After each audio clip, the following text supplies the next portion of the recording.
के लिए खुदावंद इस कलाम को मैं तेरे हाथों में सौंपता हूं। इनकी जिंदगियों में ये 100 गुना फलों को लेके आए। अंधकार की शक्तियां इन्हें चुरा ना सके। प्रभु यीशु मसीह के सामर्थी नाम में हम मांगते हैं। स्वागत है चर्च यीशु मसीह की प्रेजेंस में।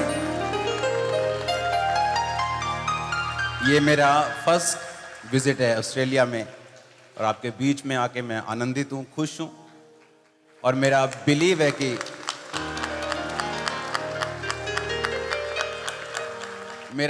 कि जो वर्ड परमेश्वर ने मुझे देके भेजा है वो आपको सेम नहीं रहने देगा।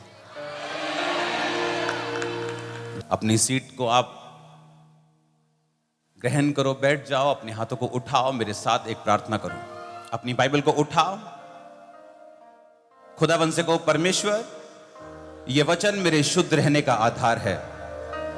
मैं अपना ध्यान इस पर लगाता हूं। उठाओ अपने हाथों को, उठाकर खुदावंद ये वचन मेरे साफ रहने का, तुझ में बने रहने का आधार है। आपने कहा अगर तुम मुझ में बने रहो और मेरी बातें तुम में बनी रहें तो तुम बहुत सा फल लेके आओगे। आज मैं जो वचन सुनूं खुदावंद, मैं फलों को लेके आऊं और साथ साथ हम टेस्टिमनीज को सुनेंगे। खुदावंद जितनी गवाहियां मैं सुनूं मेरी जिंदगी में ये काम करे।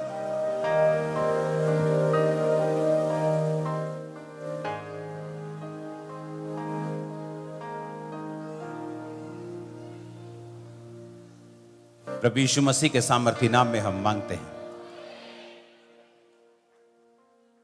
हालेलुया। एक आखिरी प्रार्थना करो, अपने हाथों को उठाकर। खुदावंद मैं अपने दिल, दिमाग, रूह, जिस्म, जान को तेरे हाथों में सौंपता हूं। हेलो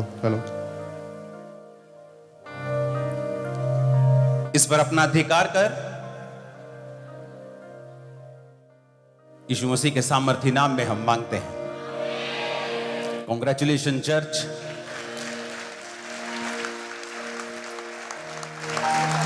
अपने पड़ोसी को बोलो, 90% प्रॉब्लम्स तेरी लाइफ की, मेरी लाइफ की, हमारे अपने ही अधर्म के कारण है। बाइबल में ऐसी बहुत सी घटनाएं हैं जिसको हम कैजुअली पढ़ देते हैं और हम कभी भी कोशिश नहीं करते देखने के लिए कि ऐसा क्यों हुआ बाइबल में। हम सब ये जानते हैं कि परमेश्वर ने याकूब को, अब्राहम को, इसहाक को अपनी महिमा के लिए बुलाया, हां के ना। अपना वायदा उनके साथ किया, हां के ना। यानी वो परमेश्वर के बुलाए हुए और चुने हुए लोग थे, हां के ना। अगर वो परमेश्वर के बुलाए गए थे और चुने गए थे तो इसका मतलब परमेश्वर उन्हें सुरक्षा भी देता, क्योंकि अपने बुलाए हुओं को, अपने चुने हुओं को वो ब्लेस भी करता है, सुरक्षा भी देता है, उनको आशीषित भी करता है, ऊंचा भी करता है, हां या ना। एक इंसिडेंट बाइबल में हम पढ़ते हैं जिसका नाम था याकूब। अब आपने ध्यान से सुनना है, ओके। बाइबल कहती है याकूब की जो पत्नी थी वो जवानी में मर गई थी। उसका नाम क्या था? राहेल। अपने पड़ोसी को बोलो, तेरे अधर्म और मेरे अधर्म के कारण हम 90% मुश्किलों में हैं। क्या आप ये सोच सकते हैं कि वो मौत परमेश्वर ने ऐसा किया उसके साथ? अगर परमेश्वर ने आपको और मुझको बुलाया है तो बाइबल कहती है वो हमें सुरक्षित भी रखता है, हमें शैतान से और दुष्ट से बचा के भी रखता है।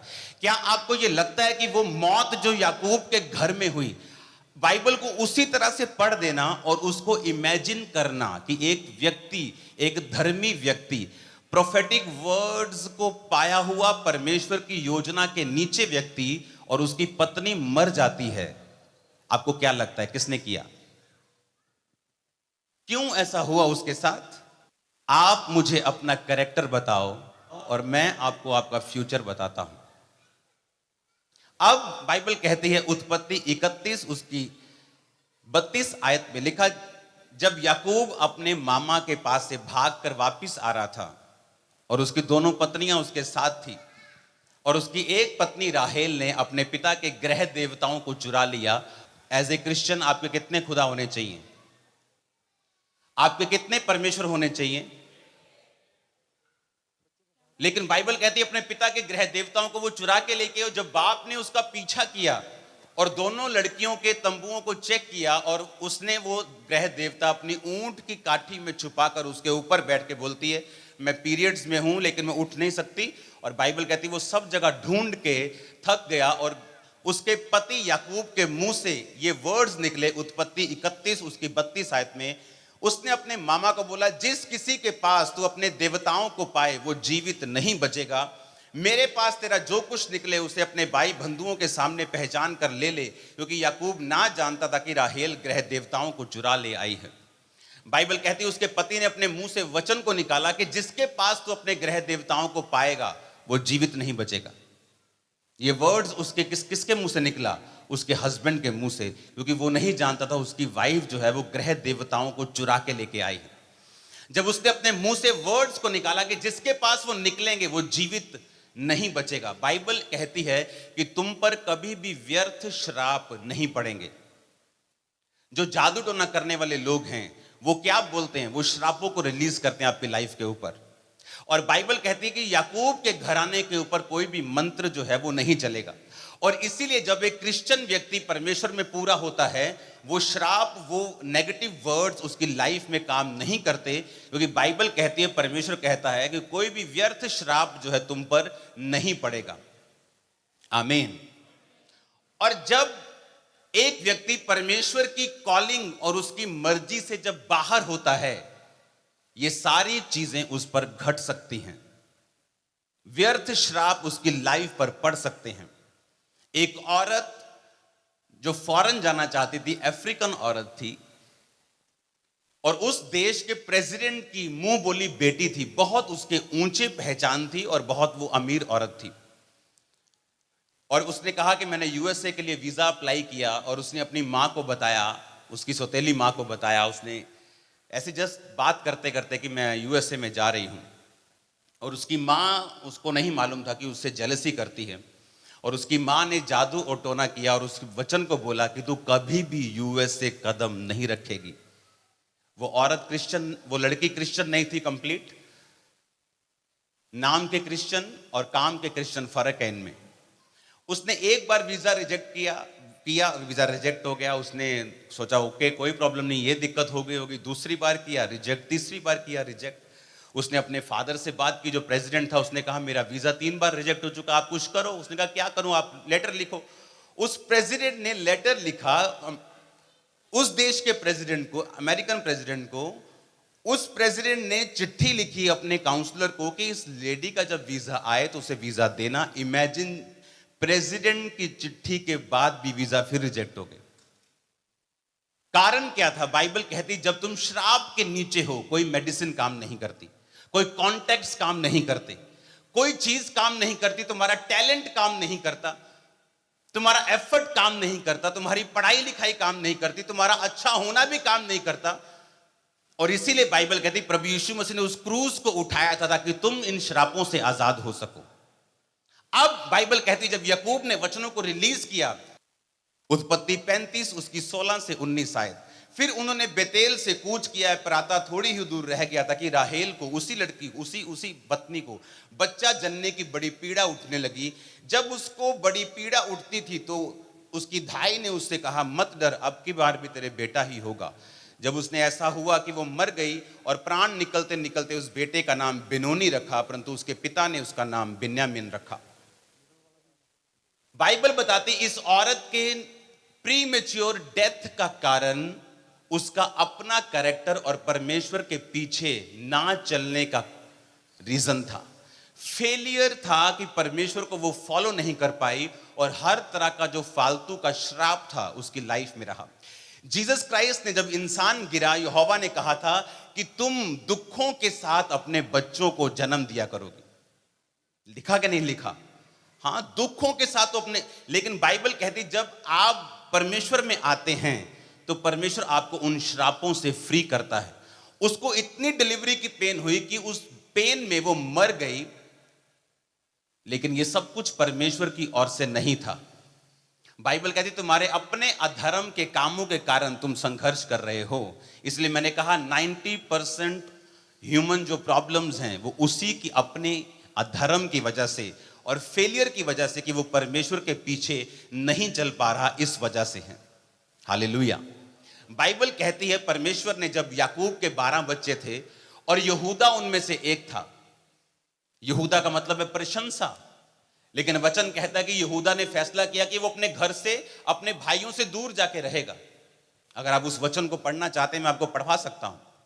मैं आपको ये इसलिए बता रहा हूं ताकि आपके दिमाग में ये कॉन्सेप्ट क्लियर हो कि मैं आज जहां खड़ा हूं क्यों खड़ा हूं, मेरी लाइफ में जो कोई घट रहा है, जो कुछ हो रहा है वो क्यों हो रहा है। क्या वो परमेश्वर की इच्छा है या शैतान की इच्छा है, या मेरा रोल क्या है कि मैंने अपनी लाइफ में क्या करना है। आमीन। अब यहूदा जो 12 बेटों में से एक बेटा था, बाइबल कहती वो अपने भाइयों को छोड़कर चला गया। उसने एक कनानी औरत को देखा। उत्पत्ति 38 उसकी 1 से 12। उन दिनों में ऐसा हुआ कि यहूदा अपने भाइयों के पास से चला गया और हीश नामक एक अदुल्लाम वासी पुरुष के पास गया, और यहूदा ने शुआ नामक एक कनानी पुरुष की बेटी को देखा और उससे विवाह करके उसके पास गया। बाइबल कहती यहूदा अपने भाइयों के पास से चला गया। एक इंसान का डाउनफॉल तब शुरू होता है जब वो संगति को छोड़ देते हैं, जब वो सोचता है मुझे चर्च की जरूरत नहीं, मैं ऐसे ही परमेश्वर के करीब हूं, मुझे चर्च की जरूरत नहीं, मुझे किसी संगति में जाने की जरूरत नहीं, खुदा तो मेरे दिल में बसता है। जबकि वचन कहता है, नया नियम और पुराना नियम दोनों, कि परमेश्वर की रीति के अनुसार इकट्ठा होना कभी भी मत छोड़ो। और बाइबल कहती जब वो गया, उसने एक कनानी पुरुष की बेटी को देखा और उससे विवाह करके उसके पास गया। गर्भवती हुई, एक बेटा पैदा हुआ, उसका नाम एर रखा। फिर प्रेग्नेंट हुई, एक और बेटा पैदा हुआ, उसका नाम ओनान रखा। फिर प्रेग्नेंट हुई, तीसरा बेटा हुआ, और बाइबल कहती इसी तरह से उसके 3 बेटे हुए। लेकिन क्या ये कनानी औरत से शादी करना बिब्लिकल था या नहीं था? क्योंकि उसके जो परदादा थे, उसका जो अब्राहम था, जो परमेश्वर ने उसको वायदा किया था कि मैं जो कनान देश है वो तुम्हारे वंश को दूंगा। कहा था कि नहीं कहा था? क्या दुश्मनी थी परमेश्वर की कनान के साथ? क्यों परमेश्वर बोलेगा कि मैं तुमको कनान देश दूंगा? क्यों? क्या कनान के लोग से परमेश्वर प्यार नहीं करता? क्योंकि कनान कौन था? कनान उसी नूह का बेटा था जिसने अपने बाप को नंगा देखा था। कनान इसीलिए सफर कर रहा था क्योंकि उसने अपनी आंखों के ऊपर कोई भी कंट्रोल नहीं किया। जबकि दोनों दूसरे बेटे, जब उसने देखा कि बाप ने ओवर ड्रिंक कर ली है और नंगा है, उन पीठ के बल, पीठ की साइड से गए और अपने बाप को ढक दिया। लेकिन जो कनान का बाप था वो गया और उसने पूरा अपने बाप को नंगा देखा, और जब बाप को होश आई और उसे मालूम हुआ तो उसने कहा अब तेरा बेटा दासों का दास होगा। और इसीलिए परमेश्वर ने अब्राहम को बोला था, जो नूह का वंश था, कि मैं तुमको कनान देश दूंगा। वही कनान जो पाप के कारण उस वंश के पास है जो उन्होंने नूह के टाइम पे किया था। कनानी लोग सफर कर रहे थे अपने ही पाप के कारण। अब आपको समझ आ रही है कि नहीं? अब जब ये कनान में गया तो एज ए क्रिश्चियन, इसलिए मैंने कहा जो अब आगे क्या हुआ, इसने एक औरत के साथ अपने बड़े बेटे की शादी की, और बाइबल कहती वो दुष्ट था और वो मर गया। उसी औरत को उसने फिर दूसरे बेटे के साथ शादी की और ये कहा अपने भाई का वंश चला, और उसने चलाना ना चाहा, बाइबल कहती, और वो भी मर गया। तीसरा बेटा ना मर जाए, उसने अपनी नूह को, बहू को भेज दिया, और उसके बाद उसकी पत्नी भी मर गई। यहूदा जो परमेश्वर यीशु मसीह को मालूम है कि जिस वंश से मैंने निकलना है, यहूदा, क्या आपको लगता है उसकी हालत ऐसी होनी चाहिए कि उसके दोनों बेटे मर जाएं और पत्नी भी मर जाए? होनी चाहिए ऐसी हालत। एक क्रिश्चियन लाइफ तो विक्टोरियस लाइफ है, एक क्रिश्चियन लाइफ तो जीत से भरी हुई है, लेकिन उसके साथ ऐसा क्यों हुआ? क्योंकि वचन कहता है कि परमेश्वर के वचन के अनुसार कनानी औरत से शादी करना उसको अलाउ नहीं था। उसको अपने बाप दादों के प्रॉमिस के ऊपर रहने, जो परमेश्वर ने किया कि मैं तुम्हें कनान देश दूंगा, तो जो परमेश्वर ने वायदा कर लिया उसको बाइबल कहती है रूत उसका पति नियोमी और उसका पति बैतलहम से कहां गए थे? मोआब की ओर। क्यों? क्योंकि वहां पर रोटी की कमी हो गई थी, अकाल पड़ गया। उन्होंने कहा हम मोआब में जाएंगे और वहां पर अपने परिवार को पालेंगे ताकि हम और हमारे बच्चे ना मरें। बैतलहम का मतलब है रोटी का घर। और मोआब कौन था? वही जाति जो पाप से पैदा हुई थी। परमेश्वर ने कहा तुमने अपनी जगह क्यों छोड़ी? क्या तुम्हें विश्वास नहीं था कि मैं तुम्हें इसी जगह पे बचाऊंगा? तुम रोटी के घर में हो, बैतलहम में हो, तुम मोआब में उस जाति के पास क्यों गए जो पाप से पैदा हुई है? जब किसी इंसान ने गिरना होता है वो नीचे अपनी स्पिरिचुअल लाइफ से नीचे की ओर जाना शुरू होता है। ये उसकी निशानी होगी कि आने वाले समय में ये बड़ी ठोकर को खाने वाला है। और जब ठोकर को खा लेता है तब आप परमेश्वर को नहीं कह सकते कि परमेश्वर तूने मेरे साथ ऐसा क्यों किया। आप चर्च जाना छोड़ देते हैं, आप प्रेयर बंद कर देते हैं, आप फास्टिंग बंद कर देते हैं, आप टाइट देना बंद कर देते हैं, आप परमेश्वर के हुक्मों को मानना बंद कर देते हैं। आपको लगता है मैरिज ही करनी, मैं किसी के साथ भी कर सकता हूं, अन्य जाति में क्या प्रॉब्लम है, she is nice, he is nice, good heart, फलाना ढिमकाना, आप कुछ भी कर लो। यीशु मसीह ने कहा जब तुम अपनी पत्नी के साथ मिलोगे तुम दोनों अब एक तन होंगे। एक तन का मतलब उसके ब्लेसिंग तुम्हारी ब्लेसिंग और उसके कर्स, फैमिली फाइट्स भी तुम्हारी होंगी। मालूम है कि नहीं? इसीलिए जब अन्य जाति के साथ उसने कनानी औरत के साथ शादी की तो उसके जितने फैमिली कर्ज थे वो साथ लेके आई थी, अब उसको वो लेने पड़ने हैं क्योंकि अब वो एक तन है, एक तन, दे आर वन, एक तन। और जब कर्ज साथ आए तो उसके बेटे मरने शुरू हुए। जब स्पिरिचुअल लाइफ में एक आदमी नीचे की ओर जाता है और पाप की ओर जाता है, उसको लगता है पहले मैरिज की उसने सेलिब्रेशन की होगी, उसे लगता है नथिंग हैपेंड, हमारी लव मैरिज है, मजा आ रहा है लाइफ का, बेटा हो गया, वाह वाह वाह जी, पार्टी हो रही, दूसरा बेटा, तीसरा बेटा, वाह वाह वाह।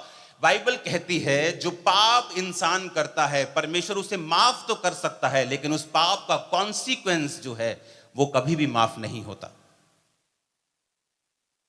पाप माफ हो सकता है। अब अगर आप देखेंगे उत्पत्ति की पुस्तक 49 में तो परमेश्वर ने यहूदा के लिए वायदे किए हैं कि यहूदा तेरे वंश से व्यवस्था देने वाला अलग नहीं होगा। बहुत वायदे किए हैं, उसको श्रापित नहीं किया। जिस तरह रुबेन को किया, पहले बेटे को, कि तू अपने बाप की खाट पे यानी व्यभिचार किया, तू औरों से श्रेष्ठ नहीं ठहरेगा, उसको श्रापित किया। लेकिन यहूदा श्रापित नहीं था क्योंकि यहूदा की जो मिस्टेक थी वो अलग किस्म की थी।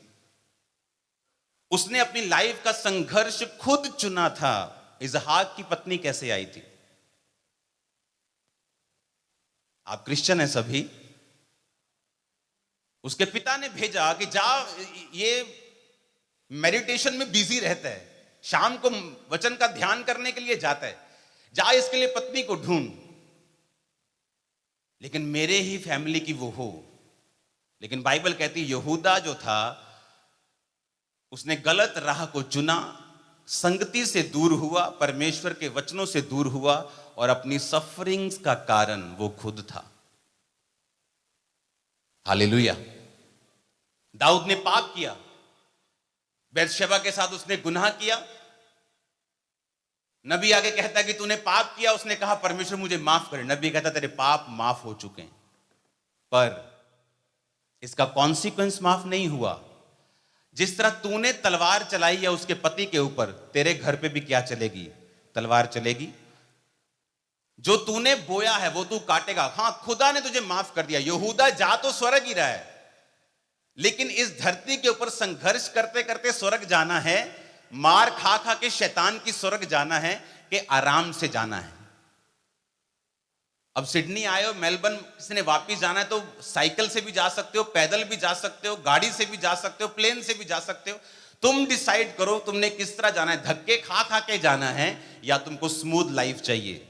अगर स्मूथ लाइफ चाहिए तो पवित्रता ही तुम्हारी जिंदगी का अटूट हिस्सा होनी चाहिए, अंदर होनी चाहिए, अंदर तक होनी चाहिए। इसके बिना काम नहीं चलने वाला। शैतान चप्पलें और जूतियां और डंडे रख के बैठे आप लोगों के लिए। बाइबल कहती है, यीशु मसीह ने कहा शैतान तुम्हें फटकना चाहता है गेहूं की तरह, वो तुम्हें मारना चाहता है। क्योंकि उसे मालूम है कि उसका आपकी लाइफ के ऊपर कोई अधिकार नहीं, वो आपकी लाइफ में कुछ नहीं कर सकता जब तक वो आपके माइंड को कंट्रोल करके आपसे वो डिसीजन ना करवाए जो आपके लिए बिल्कुल हानिकारक है और जो नॉन बिब्लिकल है। हालेलुया। अगर आप क्रिश्चियन लाइफ को देखेंगे 90% प्रॉब्लम्स उनके अपने ही रॉन्ग डिसीजंस की वजह से हैं। 10% प्रॉब्लम्स ऐसी हैं जिनमें परमेश्वर चाहता है कि आप गो थ्रू हो ताकि आप नेक्स्ट लेवल पे जा सके, आप आत्मा में बढ़ सके, मसीह में बढ़ सके, अभिषेक में बढ़ सके, आगे जा सके, एक नेक्स्ट लेवल को हासिल कर सके। सिर्फ 10%, बाकी 90% वही है जो आपके डिसीजंस हैं। हालेलुया। इसहाक ने अपनी पत्नी को कैसे पाया? उसके बाप के नौकर ने ढूंढा, और बाइबल कहती है जब वो रास्ते में आ रही थी उसने कहा ये तेरी पत्नी है। उसको मालूम था कि वो इनफ प्रेयर कर चुका है, उसको मालूम था परमेश्वर का हाथ उसके सिर के ऊपर है, और बाइबल कहती है उसने उसे रिसीव किया और 20 साल बाद उसके वंश पैदा हुए, और उसकी आगे की स्टोरी आपको मालूम है। हालेलुया। अब हमें ये चेक करना है और देखना है कि क्या मैं वचन के साथ मिला हुआ हूं या मेरे पास अपने एक्सक्यूज हैं वचन से बाहर चलने के लिए और जीने के लिए। आमीन। जब परमेश्वर हमें आज्ञा नहीं देता और हम उस काम को करते हैं तो उसका संघर्ष आपने मोल ले लिया है, उसके बीच से आपको निकलना ही पड़ेगा। हां, आपका स्वर्ग मिस नहीं होगा, लेकिन धरती के ऊपर जो धक्के हैं, जो संघर्ष है, जो स्ट्रगल है, उसको आपको कर करके ही आगे निकलना पड़ेगा। और इसके लिए परमेश्वर ने आपको नहीं बुलाया। आप बुलाए गए हैं विक्टोरियस लाइफ के लिए। फाइनेंशियल संघर्ष के लिए आप नहीं बुलाए गए, आप मैरिटल संघर्ष के लिए नहीं बुलाए गए, आप घर में कलेश रहे हर वक्त, आप इसके लिए नहीं बुलाए गए। आमीन। अब जब वो गलती कर चुका, उसका पहला बेटा मरा, दूसरा मरा, फिर पत्नी उसकी मर गई, अब वो कुछ नहीं कर सकता सिवाय इसके कि जो कुछ उसके पास बचा हुआ है वो तब से राइट स्पिरिट के साथ परमेश्वर के साथ चले और अपनी लाइफ में आगे बढ़े। आमीन।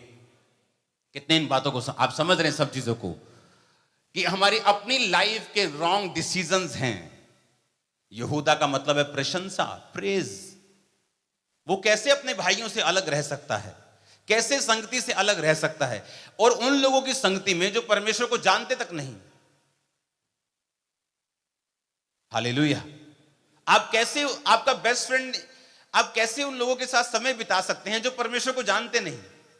कभी ना कभी वो आपको इफेक्ट करेंगे। अगर आपकी स्पिरिचुअल लाइफ इफेक्ट हुई, आपकी पूरी जिंदगी इफेक्ट हो जाएगी। इसलिए परमेश्वर ने कहा सबसे अधिक अपने मन की रक्षा कर, क्योंकि जीवन का मूल स्रोत तेरा मन है। इसलिए अपने मन को गार्ड करके रख, वचन पढ़ के रख, वचन को दिल में रख, ताकि जब शैतान परीक्षा के साथ तेरे पास आए, तेरे को मालूम हो मुझे अपनी लाइफ में कौन से डिसीजंस को लेना है। आमीन। सबसे कहता रक्षा अपनी ज्वेलरी की ना कर, अपनी प्रॉपर्टी की ना कर, सबसे ज्यादा रक्षा अगर करनी है ना तो अपने मन की करना। मेरी ये प्रेयर है कि आपके सारे डिसीजन आज से वर्ड के मुताबिक हों, शैतान की सारी योजनाएं कैंसिल हों, उसकी प्लानिंग्स कैंसिल हों, आपकी योजनाएं भी कैंसिल हो जो खुदाबंद की ओर से नहीं, आपकी फैमिली में वो कैंसिल हो यीशु के नाम में, आपके फाइनेंस पे कैंसिल हो, आपकी लाइफ पे कैंसिल हो, बॉडी पे कैंसिल हो, आप वही कर पाए आज से जो परमेश्वर चाहता है आप करें। यीशु मसीह के नाम में आमीन। ऊंचा ये बरकत आपकी है। हालेलुया। ताकि आप आज से करेक्ट स्पिरिट में जाएं, आपको मालूम हो कि मैं कुछ भी करूंगा, उसको एकदम से असर नहीं हुआ उसकी लाइफ में। बेटे भी होते रहे, पार्टीज भी चलती रही, लेकिन एक समय आया, कुछ कंपनीज होती जो आपको हर महीने तनख्वाह नहीं देती, साल बाद देती हैं, ईयरली देती हैं। तो पैकेज तो, तनख्वाह तो मिलनी ही मिलनी, जो हमने किया वो परमेश्वर से उसका बदला हमें मिलना ही मिलना है, जल्दी मिले या बाद में मिले। माफी अलग चीज है, लेकिन उस पाप को जो किया उसके कॉन्सिक्वेंसेस आपकी लाइफ में कभी खत्म नहीं होंगे। इसलिए कुछ लोगों के घर से कलेश कभी खत्म नहीं होता, क्योंकि वो उन्होंने खुद मोल लिया है। इसलिए आपको सोचना है, यूथ आपको डिसाइड करना है कि आपको वो फाइट करनी है जिसके लिए आप बुलाए ही नहीं गए, कि मुझे इसी के साथ मैरिज करनी है, वो क्या वो परमेश्वर में है? नहीं। हां, पर वो कहता है मैं आऊंगा चर्च। आज वो तेरी शक्ल देख के कह रहा है मैं आऊंगा, जब तेरी शक्ल से मन भर जाएगा बोलेगा मैं नहीं आना, फिर क्या करोगे तुम? लेकिन जो पहले से परमेश्वर में है और वर्शिप कर रहा है या कर रही है, वो तुम्हारे लिए बेस्ट ऑप्शन है। क्योंकि शक्लें 6 महीने अच्छी लगती, उसके बाद कैरेक्टर पे बात आती है। हालेलुया। आपकी लाइफ के डिसीजंस ऐसे होने चाहिए कि आपका घर चट्टान पे बना हो। आप एक एक डिसीजन लेते जाएंगे अपनी लाइफ में, रोज राइट और करेक्ट। आपका दिल करे या ना करे, आपका मन करे या ना करे। आपको क्या लगता है कि मेरा रोज प्रार्थना करने का मन करता है? अभी भी मन कभी नहीं करेगा आपका। आपको लगता है आपका रोज मन करेगा फास्टिंग करने के लिए? नो। आपका रोज मन करेगा चर्च जाने के लिए? नहीं। लेकिन बाइबल कहती है हम आत्मा के अनुसार चलने के लिए बुलाए गए हैं। तुम शरीर के अनुसार चलोगे तो मरोगे। यहूदा मरा कि नहीं मरा? याकूब की पत्नी मरी कि नहीं मरी? याकूब की पत्नी को झूठ बोलने की आदत थी, परमेश्वर के वचन से हटने की आदत थी, इसलिए व्यर्थ श्राप उसकी जिंदगी में काम करते थे। एक क्रिश्चियन लाइफ के ऊपर जादू उठोना काम नहीं करता अगर वो परमेश्वर में है। अगर वो परमेश्वर से बाहर है तो कंप्लीट काम करते हैं, क्योंकि तुम परमेश्वर की सुरक्षा से बाहर हो। अपने हाथों को उठाओ, अपनी आंखों को बंद करके खुदावन से बात करो, परमेश्वर मैं अपने आप को वचन के मुताबिक करेक्ट करता हुआ, तौबा करती हुई ये वायदा करता हूं कि मैं तेरे वचन के अनुसार, तेरे कहे के अनुसार चलूंगी। अपने हाथों को उठा के, अपनी आंखों को बंद करके, मेरा घराना, मैं खुदावन तेरे वचन के अनुसार चलेंगे। मांगो ऊंची आवाज में।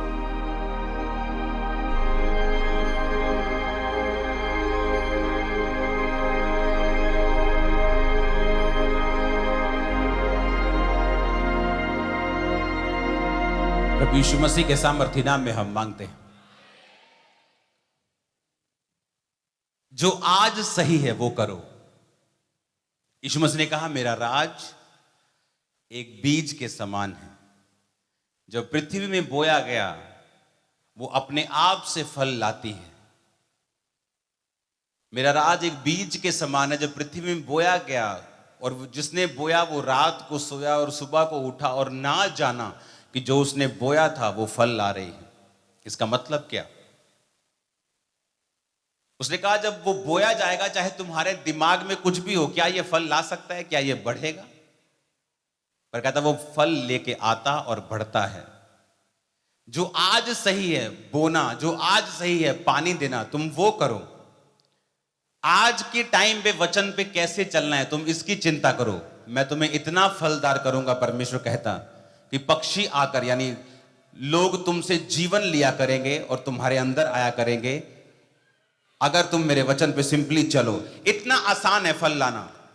डैनियल बाइबल कहती जब गया राजे के पास तो उसने कहा मैं ये चीजें नहीं खाऊंगा, ये बाइबल में मना है।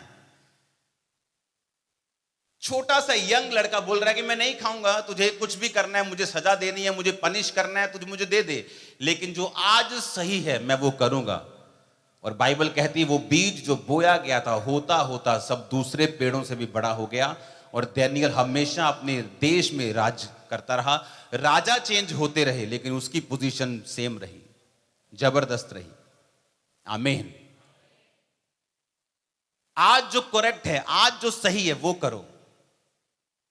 क्या आज आपकी बाइबल पूरी है या वचन पढ़ते हैं? कि आज चर्च आप जाते, किसी भी चर्च के आप मेंबर होने चाहिए, एक्टिव मेंबर होने चाहिए। चर्च के लिए सिरदर्दी नहीं बनना, चर्च की सिरदर्दी दूर करनी है जाके, ताकि परमेश्वर आप पर कर्स नहीं, आप पर ब्लेसिंग्स को रिलीज करे। अपने पास्टर्स के लिए सिरदर्द नहीं बनना कि आपका पास्टर जब आपको देखे तो उसे क्रॉसिंग की गोली याद आए। जब आपका पास्टर आपको देखे उसके दिल में रिलीफ होना चाहिए कि ये मेरा सहकर्मी है, मेरे साथ काम करने में, मेरे विजन में मेरी हेल्प कर रहा है जो परमेश्वर ने मुझे दिया। इसलिए पौलुस कहता है ये कलीसियाएं जिन्होंने मेरी मदद की, तुम्हारी परमेश्वर हर घटी को पूरा करेगा। ये सबके लिए वचन नहीं, उन कलीसियाओं के लिए था जो पौलुस की सहायता करते थे। और पौलुस को अपने लिए पैसा नहीं चाहिए था। आपकी ऑफरिंग मेरे पास नहीं आती, आपको मालूम होना चाहिए। मेरा मेरा बिजनेस काफी है मुझे फीड करने के लिए। आपकी ऑफरिंग्स एनजीओस के पास जाती है, आपकी ऑफरिंग संस्था के पास जाती, कंप्लीट 100% वो खर्चती कामों के लिए। आमीन।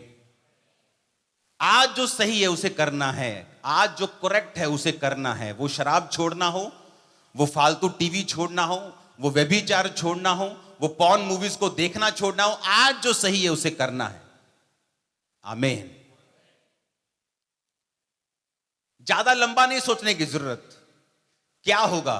डैनियल ने कहा आज क्या सही है कि मुझे ये नहीं खाना, इसका रिजल्ट क्या आएगा मुझे कोई मतलब नहीं। राजा गुस्सा करता है, मौत आती है, जीवन आता है, मैं सब चीजों के लिए तैयार हूं, लेकिन मैं वही करूंगा जो बाइबल कहती है। हालेलुया। आप करने के लिए तैयार है जो वचन कहता है? बाइबल कहती है अब्राहम से परमेश्वर इसलिए प्यार करता था क्योंकि परमेश्वर ने कहा अब्राहम अपने मरने के बाद भी अपने घराने को मुझ में लेके जाएगा। शक्ति था। उसने बोल रखा होगा अपने घर में, बेटा ये देख रहे हो ना जो लाखों करोड़ रुपया चाहिए, हाँ पापा चाहिए, तो मेरे परमेश्वर को फॉलो करना पड़ेगा। उसने ऐसी आदत डाली इसहाक को कि शाम के टाइम वो वचन का ध्यान करने के लिए जाया करता था। उसी वचन के ध्यान के कारण उसको राइट पत्नी मिली, राइट परिवार मिला, राइट बिजनेस मिला, और बाइबल कहती उसकी संपत्ति इतनी थी कि राजा लोगों से भी ज्यादा थी और राजा लोग उससे जेलस करते थे। आप बढ़ने वाले हैं चर्च, जस्ट फॉलो करना है खुदाबंद को। आप बढ़ने वाले हैं चारों तरफ से यीशु मसीह के नाम में, चारों तरफ से। आप देखेंगे किस तरह से परमेश्वर फिर आपकी लाइफ में फलों को देता है। वो खुद केयर करता है आपकी, वो खुद आपके इंतजामों को कंप्लीट करता है, वो खुद आपको हील करता है। लोग बोलते हैं कि खामरा में इतनी हीलिंग कैसे होती है? क्योंकि उनको वचन पे चलाया जाता है, वचन के साथ करेक्शन करके उनकी स्पिरिट को रेडी किया जाता है ताकि जब प्रेयर हो तो वो अपनी हीलिंग के लिए, अपनी डिलीवरेंस के लिए पूरी तरह से तैयार हो। आमीन। वो सिर्फ हीलिंग ढूंढने वाले लोग ना हो जो आए बाबा के पास और हीलिंग ली और वापस फिर उसी पाप में, वापस फिर उन्हीं चीजों में चले गए। वहां ऐसा नहीं होता। मेरी टीम बैठती काउंसलिंग के लिए, वो अलग है, वचन अलग है, अलग अलग माध्यम से उनको ये बताया जाता है। अगर आप जीसस के साथ जुड़े रहेंगे, अगर आप वचन के साथ मिले रहेंगे, तो शैतान को मौका नहीं मिलेगा आपकी लाइफ में काम करने का। उसके पास मौका नहीं होगा आपको सफर पे लेके जाने का, ऐसा जो आपको नहीं चाहिए। हालेलुया। अगर आपको वो चीजें नहीं चाहिए जो आप नहीं चाहते, तो वो चीजें मत करें जो परमेश्वर नहीं चाहता। आपने वो किया जो परमेश्वर नहीं चाहता, आपने वो पाया जो आप नहीं चाहते। मेरी लाइफ में मेरे पास वो है जो मैं चाहता था, मेरे दिल की जो इच्छा थी, क्योंकि मैंने वही किया जो परमेश्वर चाहता था। मुझे अपनी फैमिली को एक टाइम पे छोड़ना पड़ा, अपना बिजनेस छोड़ना पड़ा, अपने दोस्त छोड़ने पड़े, सब कुछ छोड़ना पड़ा ताकि मैं परमेश्वर को पा सकूं। आज पूरी दुनिया मेरे पास है क्योंकि मैंने परमेश्वर को छोड़ा नहीं। हालेलुया। जो लोग चाहते हैं, जो पास्टर्स चाहते हैं, जो डिजायर्स उनके हार्ट की हैं, वो आज मेरे पास है और वो ग्रो कर रहे हैं कॉन्टिन्यूसली। आप अगर यहां बैठे और मैं यहां खड़ा हूं तो 3 बड़ी चर्चेस नई ओपनिंग की तैयारी चल रही होगी अभी जलंधर में। बड़ी चर्चेस लाइक 10,000 की 3 चर्चेस, उनकी तैयारी चल रही है अभी। अगर आप वो चाहते हैं खुदा आपके साथ करे, आपकी मनपसंद चीजें, आप भी वही करें जो खुदा को पसंद है। सीधा सिंपल हिसाब है, एक हाथ से दे और दूसरे हाथ से वापिस ले ले। जो तू बोएगा वो तू काटेगा। सीधी बात परमेश्वर ने कही। आप कैसे क्रिश्चियन हो सकते हैं अगर आप संगति में नहीं है? तो आप चर्च में एक्टिव मेंबर ही नहीं है, तो कैसे क्रिश्चियन आप अपने को बोल सकते हैं? क्योंकि क्रिश्चियन का काम है सपोर्ट करना, किसी कोई फाइनेंशियली, कोई प्रेयर से, कोई फास्टिंग से, कोई अपने पास्टर को टेक्निकली, कोई आईटी डिपार्टमेंट में, कोई क्लीनिंग डिपार्टमेंट में। अगर आप चर्च में एंटर हुए और आपको लगता है कि ये हिस्सा और साफ होना चाहिए, तो ये पास्टर का काम नहीं, परमेश्वर आपसे बात कर रहा है, ये साफ होना चाहिए। आपको लगता है क्वायर ऐसा होना चाहिए, तो ये पास्टर का काम नहीं, ये परमेश्वर आपसे बात कर रहा है कि क्वायर ऐसा होना चाहिए, चल काम कर।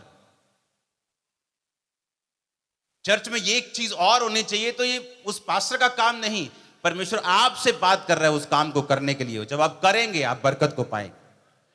ये तरीका है, और कोई तरीका बता दो मेरे को बरकत लेने का, कोई तरीका नहीं है।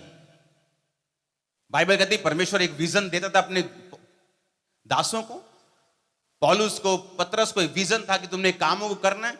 कलीसिया को परमेश्वर चुनता था कि वो उस विजन को सपोर्ट करती थी, और कलीसिया इसी कारण ब्लेस्ड थी।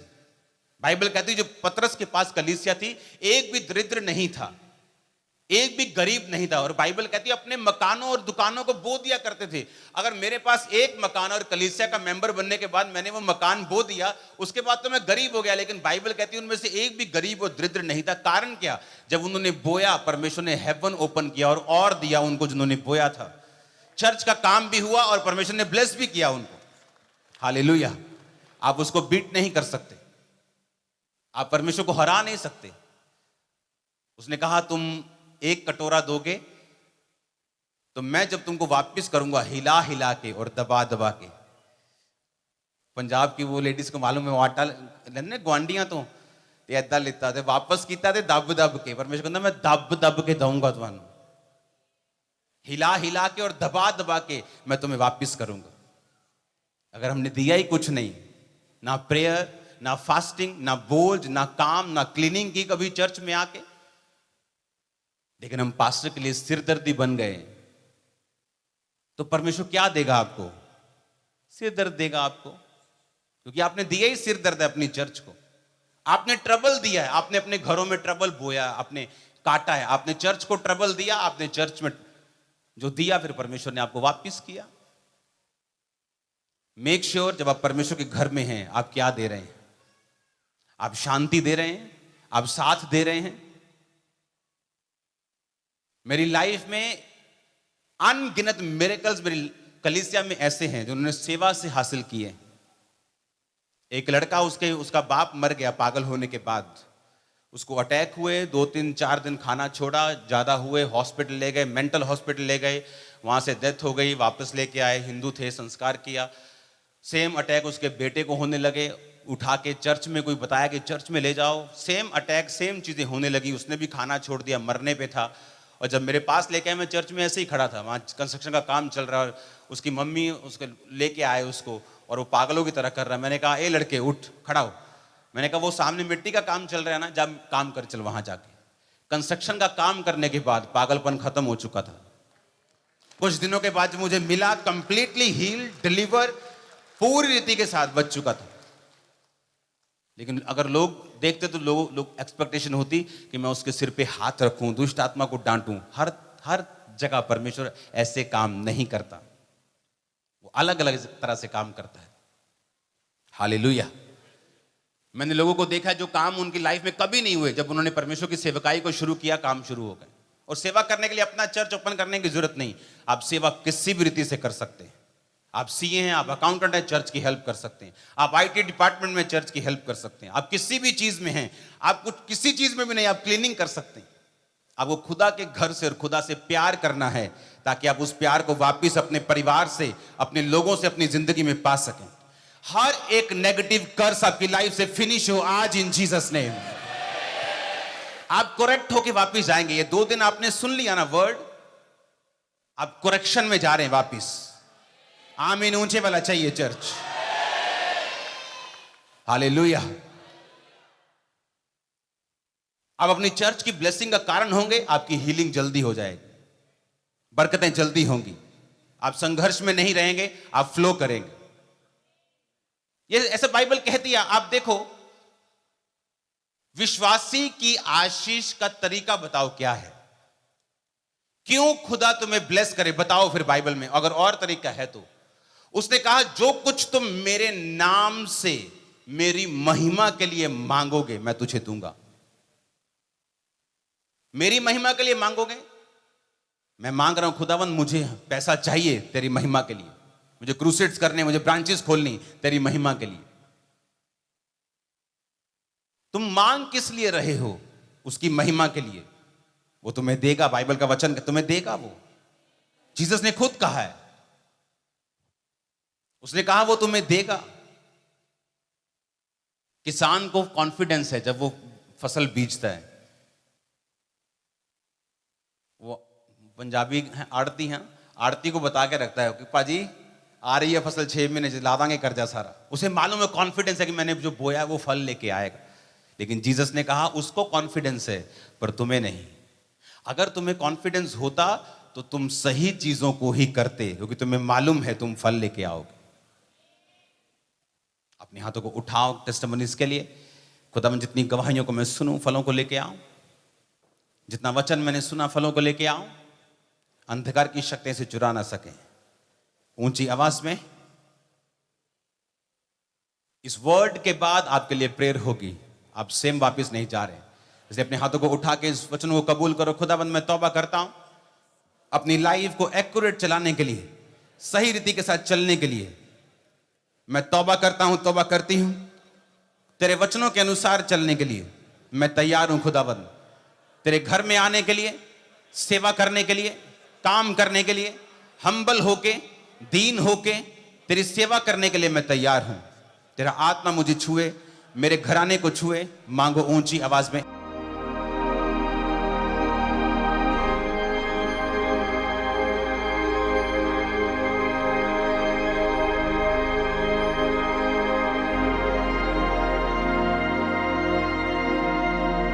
ऊंची आवाज में, खुदाबंद तेरा वचन जो मैंने सुना 100 गुना फलों को लेके आए। मैं और मेरा घराना इन वचनों के अनुसार चलते हुए, एक्यूरेसी में खुदाबंद तेरे पीछे चलते हुए, तेरी आत्मा की अगुवाई में चलते हुए हम काम करेंगे। खुदाबंद, तुझे शोकित नहीं करेंगे, तेरे वचनों को तोड़ेंगे नहीं।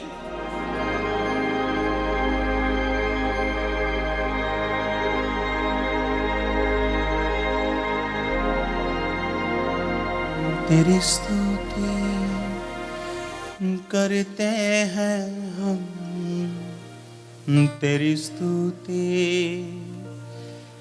करते हैं हम, तेरी स्तुति